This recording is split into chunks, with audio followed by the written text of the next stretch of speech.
మన దేశంలో ఎన్నికలకు ఎంత ఖర్చు అవుతుంది? ఇటీవల జమిలీ ఎన్నికలు అంటే దేశమంతా ఒకేసారి ఎన్నికలు జరపాలి అనే చర్చ జరిగినప్పుడు ఈ కాస్ట్ ఆఫ్ ఎలక్షన్స్ కూడా చర్చకొచ్చింది. అంటే ఎన్నికల ఖర్చు తగ్గించడానికి వన్ నేషన్ వన్ ఎలక్షన్ ఉపయోగపడుతుందని.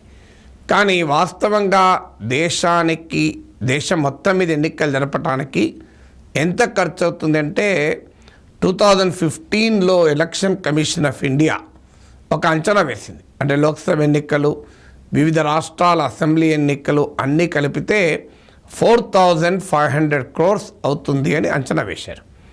ఇటీవల జమిలీ ఎన్నికలపైన నియమించిన హైపవర్ కమిటీ కూడా ఎలక్షన్ కమిషన్ ఆఫ్ ఇండియా ఇచ్చిన ఈ ఫిగర్ను కోట్ చేశారు.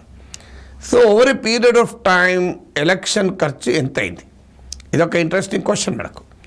భారతదేశంలో ఫస్ట్ జనరల్ ఎలక్షన్స్ 1951-52లో జరిగాయి.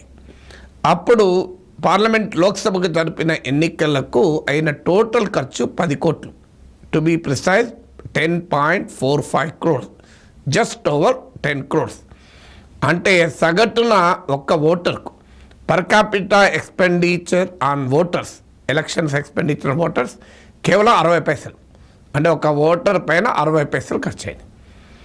వాస్తవంగా ఫస్ట్ 6 లోక్సభ ఎలక్షన్స్, ఇప్పుడు జరుగుతున్నది 17వ లోక్సభ పూర్తయి 18th లోక్సభకు మనం వెళ్తున్నాం. సో ఫస్ట్ 6 లోక్సభ ఎలక్షన్స్ కూడా per capital election expenditure, per voter election expenditure సగటున ఒక ఓటర్ పైన ఎన్నికలకు అయ్యే ఖర్చు 1 రూపీ లోపలే ఉండే. తర్వాత మీకు 7th లోక్సభ ఎలక్షన్ నుంచి కాస్త పెరిగింది. 7th to 10th Lok Sabha elections వరకు కూడా ఇది బిలో ₹10 ఉండే, 10 per ఓటర్. తర్వాత 11th లోక్సభ నుంచి 15th లోక్సభ వరకు ఇది అరౌండ్ 10 to 15 రూపీస్ మధ్యలో ఉండే, అరౌండ్ 10 to 15 రూపీస్ మధ్యలోనే ఉండే ఖర్చు.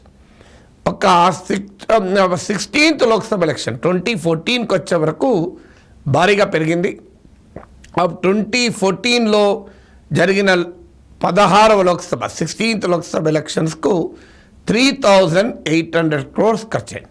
అంటే ఫస్ట్ లోక్సభ ఎలక్షన్ 10 కోట్లు ఖర్చు అయితే 16వ లోక్సభ ఎలక్షన్స్కు 3,800 కోట్లు ఖర్చు అయింది.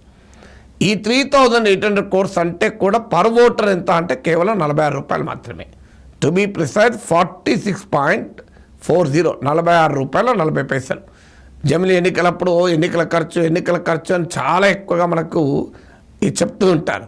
కానీ ప్రజాస్వామ్యం కొరకు లోక్సభకు జరిగే ఎన్నికలకు పెట్టే ఖర్చు ఒక ఓటర్ పైన కేవలం ₹46 మాత్రమే. ఓవరాల్గా 3,800 crores.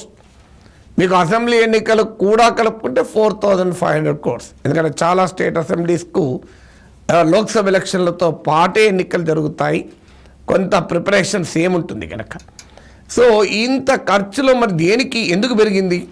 60 పైసలు పర్ ఓటర్ ఖర్చు అయింది కాస్త ఇప్పుడు ₹46 ఎందుకు అవుతుందంటే ప్రధానమైన కారణం ఇన్ఫ్లేషన్. ఎందుకంటే పర్ ఓటర్ ఖర్చు పెరగడానికి ఓవరాల్గా టోటల్ నెంబర్ ఆఫ్ ఓటర్స్ పెరిగారు కనుక 10 కోట్ల నుంచి 3,800 కోట్లు అవుతుంది. దాంతోపాటు ఇన్ఫ్లేషన్ అంటే ధరల పెరుగుదల కూడా చాలా కీలకం. ఎందుకంటే ఇందులో 21% of the expenditure, government press release ప్రకారం 21% ఆఫ్ ఎక్స్పెండిచర్ ట్రాన్స్పోర్టేషన్ పైనే, అంటే రవాణా కొరకే అవుతుంది. అంటే ఎలక్షన్ మెటీరియల్ రవాణా చేయాలి, ఎలక్షన్ సిబ్బందిని రవాణా చేయాలి, అలాగే భద్రతా బలగాల పోలీసు పారామిలిటరీ బలగాలను రవాణా చేయాలి, ఎలక్షన్ మెటీరియల్ ప్రింట్ చేయాలి. ఇప్పుడంటే ఈవీఎంలు వచ్చాయనుకోండి, బట్ స్టిల్ ఎలక్షన్ మెటీరియల్ కొంత ప్రింట్ చేయాల్సి ఉంటుంది. తర్వాత ఎలక్షన్ సిబ్బందికి ట్రైనింగు, ఎలోవెన్సెస్ కాస్ట్లు ఉంటాయి, ఈవీఎంల తయారీ కాస్ట్లు ఉంటాయి, పోలింగ్ బూత్ ఎక్స్పెండిచర్ ఉంటుంది. ఇవన్నీ కలుపుకుంటే కూడా పర్ ఓటర్ ₹46 మాత్రమే. మీరు ఇది భారతదేశ ఎన్నికలకే ఖర్చు.